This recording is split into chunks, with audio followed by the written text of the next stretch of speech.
Antioch Veterans Northeast Outreach Center right up in the hill here. They just do amazing work for veterans. Wanted to bring up just a very brief focus item.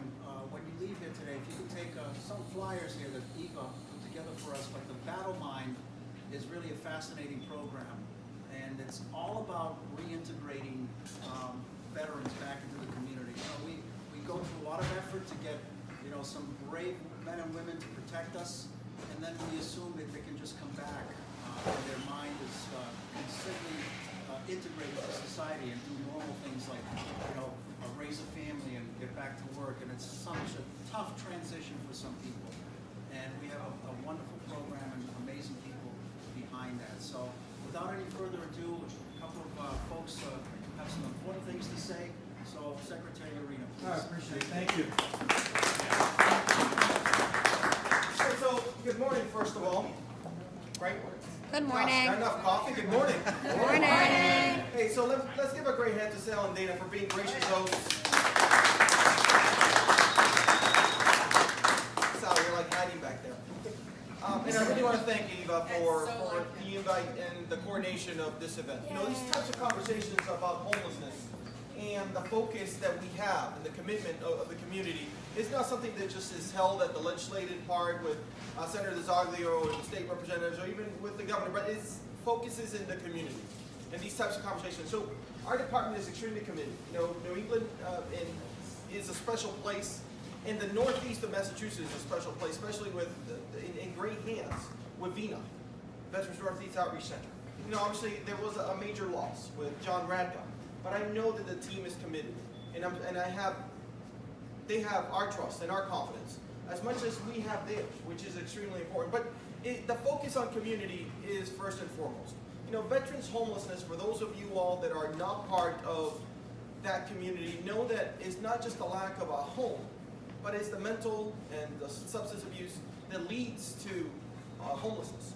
And so there are programs in place. There are resources available. Every city and town in Massachusetts has a veteran service officer.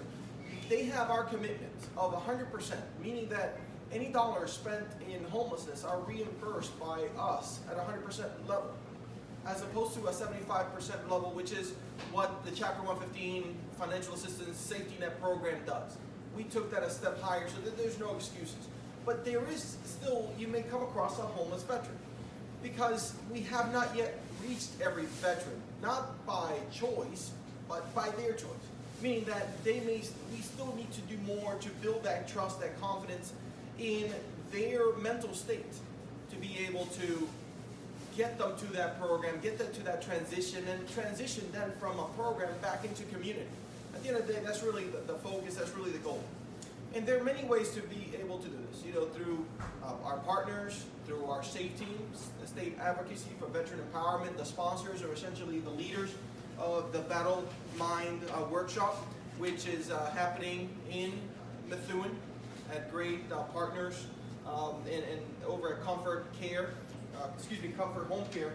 So that's one of the many things happening. But we're doing great progress across the state. Homelessness has been reduced over the last 5 years significantly, not just in Massachusetts, but around the country.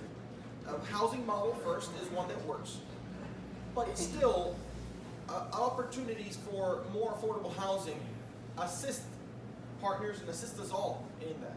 And again, I'm so very proud of the development that's happening in Haverhill under the leadership of Veterans Northeast Outreach Center, bringing 44 more units online of affordable housing with VASH, which means case management. It's not just housing and warehousing a veteran or a person. It's the ability to house them first, but then give them the mental health, the substance abuse, the aspect of counseling, get them back in track in the honest way of ability to reintegrate. And what better way to do it as peers, veterans caring for other veterans, which really makes a difference, builds that trust, has that sense of connection. You know, so many special people in this room. My good friend Janine Ward, who was a great advisor during my time over at UMass Lowell, who continues to advocate for veterans in education. A big focus of any veteran returning back, and now with the Forever GI Bill, is a great opportunity for any veteran transitioning to have those life learning skills. there's great realms happening in our Commonwealth when it comes to veteran employment, entrepreneurship. Those at the Valley Works and the One Stop Career Centers and now the Mass Works are great partners of us as state agencies, giving veterans priority of access when they're looking for work, when they're looking for a career. The good thing about careers right now is that our economy is booming. Not just here in the Merrimack Valley, but also across the state. A lot of focuses, and veterans are in demand. Employers know the value of veterans, but we must do more to continue that, so that in the case the economy is not doing as well, and again, we always prepare for that, that the value and the trust and the ability to continue to give veterans that pipeline, not only to come into a company, but to ascend within that organization, it comes up to all of us as veterans building that trust. So, because our actions, all of us as veterans, sometimes get misconstrued. One bad deed gets turned into, well, every veteran is a bad deed. But one great veteran keeps us building that trust for other veterans, whether they are coming in and out. In that sense, I really also want you all to just keep in mind, 2 families right now are receiving the worst news they've ever received. 2 young veterans, 2 young service members in Afghanistan were killed earlier this morning. And so keep their families in your thoughts and prayers this morning. We don't yet know the names, otherwise I would have shared those with you. But it is Gold Star families among us who live in and around our area should also be part of our conversation of connection, of that continuous sense of support. Listen, we'll never be able to replace the loss that they have had, but together, whether you're a veteran or not, just the aspect that you remember, that you appreciate them as a Gold Star family for their sacrifice is one that would make a difference in knowing that their sacrifice was not in vain, but knowing that there's a community of caring people that, whether they knew them or not, are there for them in that sense of support. Finally, let me leave you with our veteran service officers. Once again, I know I mentioned them, but if you are a veteran, find a way to connect with your VSO, whether it's to file a claim, whether it's to sign up for a VA healthcare system, whether it's to just make a sense of connections. Here in about a couple of months, we'll be in and around the month of May, Memorial Month, as I call it in Massachusetts. And whether you served or not, those offices give you great opportunities to get involved, volunteer, decorate those cemeteries, many of them in historic places like Haverhill, where by law we're required to place a brand new flag. But it's not just about the focus of placing flag, it's about that focus of community that we developed afterwards. And so thanks again. Make it a point to connect with those offices. Make it a point to find a veteran in need. If you see a veteran, don't just walk by. I know that as veterans we don't do that, but I kind of addressing those who may not have served. The best way to address veterans homelessness, if you see a veteran panhandling, don't dig in your pocket, but rather give them the contact to the local provider, whether it's the VSO, Veteran Service Officer, or whether it's our partners at Veterans Northeast Outreach Center. That would make a bigger difference than that dollar you may otherwise have given. Really want to thank all those in the focus of veteran employment. Joe Bevilacqua putting a focus with the Chamber. Pretty soon there will be some announcements being made about veteran-focused owners, veteran owners who are part of the Chamber, and how we celebrate and how we could boost our spending dollars in making more, doing more of that within the Chamber. So I really want to thank them and for their trust and their sense of direction to being able to address what sometimes could be a gap. And veterans are very successful when it comes to entrepreneurship. There was a lot of events happening in and around our area here, but in across the state is also one. The Women Veterans Network in Massachusetts is one that's strong, it's growing. I also, if you are a female veteran or a woman veteran, get involved. But if you also just care about their success, they're the fastest growing demographics of veterans returning to our country and here into our state as well. Make sure you give a sense of support, just to build awareness, and just refer any of those great female veterans into that network. Again, thank you. Thanks for these types of conversations on what makes the difference. Because it is these types of conversations that create actions and action plans to address and tackle whatever challenges we may have. I greatly appreciate you all, and I thank you for your support. And Senator Zogno, thank you for your continued support.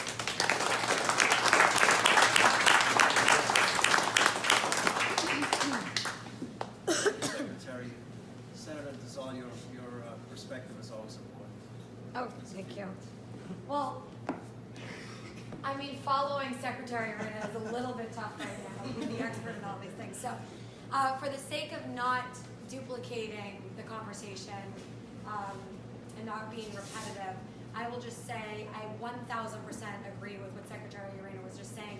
It's so important that we have a partnership with the governor's administration, with our secretaries, with people in the local community. That's why I'm so excited to see that everybody's here today. We have our local business hosts, Sal and Dana. We're so grateful that they're here. We have the chamber here and our local elected official. We have Joe Bevilacqua representing the Merrimack Valley Chamber of Commerce here. But we have several nonprofits working together to address the issue of homelessness. And I guess something that Secretary Arena said that I wanted to just kind of expand upon a little bit is the issue of mental health. We in the legislature are going to be especially focusing on the area of mental health this session because we've been having these discussions that have brought to light the fact that you can't talk about homelessness unless you talk about mental health. You can't talk about substance use disorder unless you talk about mental health.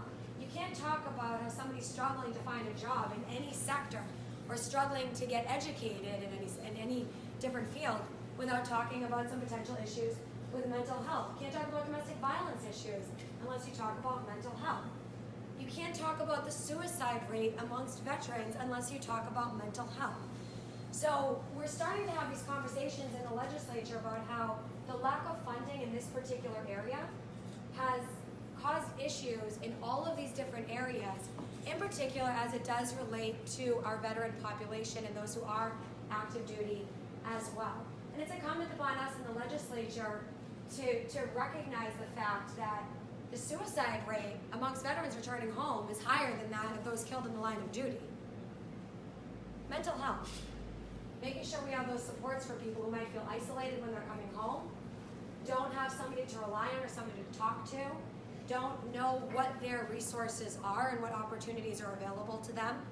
It takes not only funding, but it takes good policies to be implemented to make sure that we're reaching out to you, to the veteran population, to those in active duty, to your families, so that you don't have to play a guessing game about where those resources are, how to get funding for the services that you need, where the housing opportunities are. It's incumbent upon us to recognize those needs. So that's why I'm so grateful that we have Lena, that we have people like Joe in our community, that we have all the nonprofits and the small business owners coming together to highlight those needs to the state legislature and to the governor's administration so we can join forces, so we can have a partnership with you to make those good policies, make sure we're funding these opportunities and services adequately, and make a real positive, lasting difference. We can't do it without this partnership though, so I just want to say, on behalf of the state senate and the entire local delegation, thank you for all of the things that you continue to do. Thanks for highlighting the needs that you have and the opportunities that you need made available to you and your families. Thanks for that continued partnership. We're so grateful for you. We look forward to working together with you in a continued endeavor moving forward. Thank you.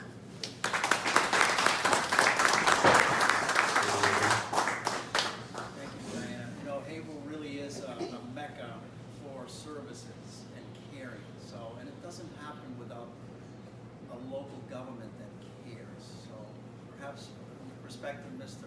Bevilacqua as the counselor of Haverhill, will you share with us a little bit? Thank you. First, let me say thank you to you. I wouldn't be here today if it wasn't for you. My father was a disabled American veteran. Never talked about the war. He fought under MacArthur. And he was in some heavy stuff, from what I understand, from people telling me what his division was involved with. But I remember going to the VA with my father on a regular basis. It was in, I think, Lowell at the time. Never telling me why. And I learned about the needs of veterans through my father. He was proud to be American. He was proud to be a veteran. Always made us go to the parades. Always made us salute the flag. Always flew a flag in his yard. Never a question. Was it right or was it wrong? Today, the Chamber of Commerce, the Merrimack Valley Chamber, is so proud of its members. We do so much to help veterans. Sal and Dana are working on projects that no other chamber in the country, along with Secretary Arena, no other chamber in the country is doing, as far as we know. On April 17th, we're holding another Veterans Assistance Program right here at Battlegrounds. We're bringing an NFL sports agent who represents 4 Patriots players, and he's bringing the Lombardi Trophy. You're all welcome. Please encourage veterans to come, because we want to raise awareness of veterans. Because for some reason, veterans seem to stay hidden. Yesterday, Michael coordinates our economic development programs, were with 2 different companies. Each of them said the same thing. I want to hire veterans. I don't know how to reach them. So we hear this all the time. People need help today, and they want to hire veterans because, as Sal tells us, they're dependable, they'll do the job, they're trustworthy, and they'll work to make the mission. Because of the Merrimack Valley Chamber's concern over veterans, we've done something relatively unheard of. We've been around since 1888. I wasn't there then, Sal, but we are putting a 2-year business person on the Chamber Board of Directors. And you know what his name is? Sal DeFranco. Hey. And the reason why is we want the veterans' perspective. And when Sal was introduced, he spent 15 minutes talking about the veterans' opportunities. And the board members were there listening, saying, how do we help? From the city, and I have to keep this separate. The chamber and the city is separate. From the city side, let me tell you something that we're working on that I'm very, very proud of. The Vietnam Veterans Memorial, with the commander and others that were all working together. You know, I lost 2 cousins in the Vietnam War. I was the ring bearer for one. His son never met his father, killed before he was born. My other cousin lived across the street from me, never came back. Linda's brother. So we're doing something that we hadn't done, and that is to put together a very appropriate memorial. The secretary, so helpful, took time from his busy schedule, came down to see the site. Not when all the photographs were there, but they see the site as a working site. That's why this guy is so great for us, and give him a round of applause. What you are doing on Washington Street now, which you continue on Reed Street, that was my old church, by the way. In fact, my father's stained windows is in the church. But the idea of helping veterans find housing and all the services is so important from the city side. So I know I could go on for 2 hours, but I've got to catch a plane. But so you're all lucky. But let me just say this: we're so fortunate we have Senator Zoglio and our other legislators working together with Secretary Rayner and the governor, Lieutenant Governor, and all of you, Joe, Sal, everyone here. Without you, none of this will happen. And I just want to say one last word, and I'm really done. I don't want any of you to think that your role is not as important as anyone else's, because nothing will happen unless everyone works together. So I want to say thank you to you. Again, I don't forget the fact that because of you, I can say what I want, when I want, dress the way I want, live the way I want, work where I want. I never forget that some poor kids are overseas, making sure that my kids and my grandkids and their grandkids are going to be able to do the same. So thank you.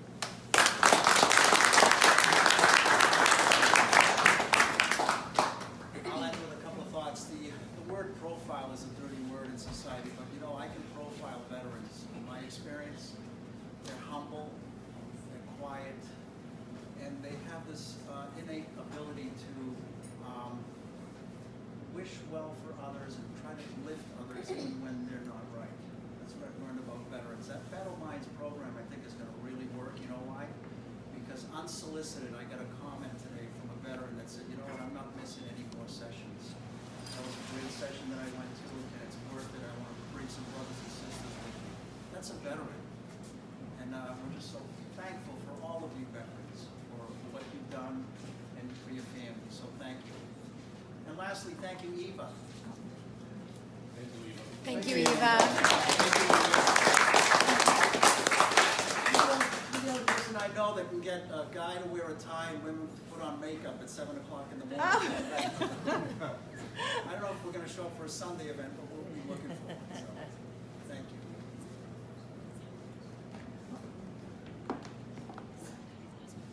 I'm sorry? Oh, by the way. Of course, yes. You look so cute. Like high All right, Facebook. thank you again, and we do definitely want to hear from Sal as well. Thank you. Come on All up. right, Sal. Yay! I didn't bring my paper. Congratulations on that. That's awesome. I like going last because I'm just so we covered all these. I'm just really happy everybody showed up today. I'm just really proud of the number of people that came. I was a little worried. I was like, it's raining out. I don't think we've promoted it enough, but like Joe was saying, veterans are reliable and they always answer the call. They always answer the bell. And so that's what I'm most excited about right now is the programs that we're working with the Chamber, Secretary Urena. He just found out today, but we're stealing him. Yeah, he's got a lot of work ahead of him. We all Acquired. We say acquired. Yeah, acquired. We're acquired. That's right. We all have a lot of work ahead of us, right? So how do we battle veteran homelessness? From my perspective, we battle it by preventing it, right? We have people working to get those individual veterans off the streets. But where I think that a lot of us can be most valuable is creating opportunities to prevent homelessness from ever happening.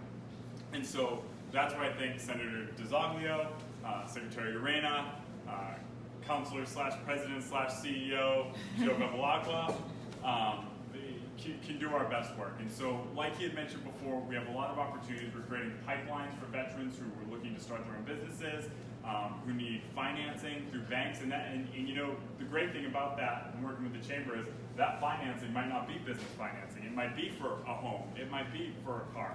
So we're bringing in all these these heavy hitters from all these banks and all these financial institutions that are going to help us create and develop these programs. Beyond that, Battlegrounds as a company is always looking to hire veterans, so if you know anybody who's looking for a job, we'll take them. And beyond Battlegrounds, as you understand it now, we're working on a secret project, a top secret project, that is going to be very veteran-centric, that could gain national recognition and create, it has the potential to create hundreds of new veteran business owners. So that's something that should be we should be bringing to the forefront pretty soon. So again, thanks everybody for coming. Drink up and thank Dana. Enjoy this. And oh my God.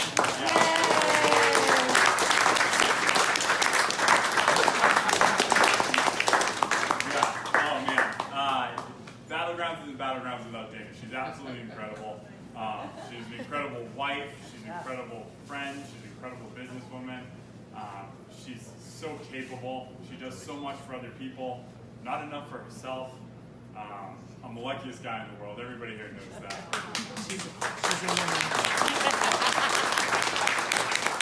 Just a little side note. Dana's grandfather, Silver Star, Bronze Star, Purple Heart in World War II. Her father and all of her uncles fought in Vietnam. So she is an unbelievable supporter of Veterans Day. I always tell everybody, Veterans Day is like my Christmas. It's a big to-do at our house. So just thank you, everybody. Let's keep working together. Let's collaborate. Let's send veterans to where they need to go. If you find a veteran in need and he needs assistance, and you think VNOC is the best place to send him to VNOC. If you find a veteran who needs a job, send him to us. Send him to Joe. And so it's utilizing our assets to create the best and most easily accessible opportunities for all the veterans that we know. All right, thank you very much.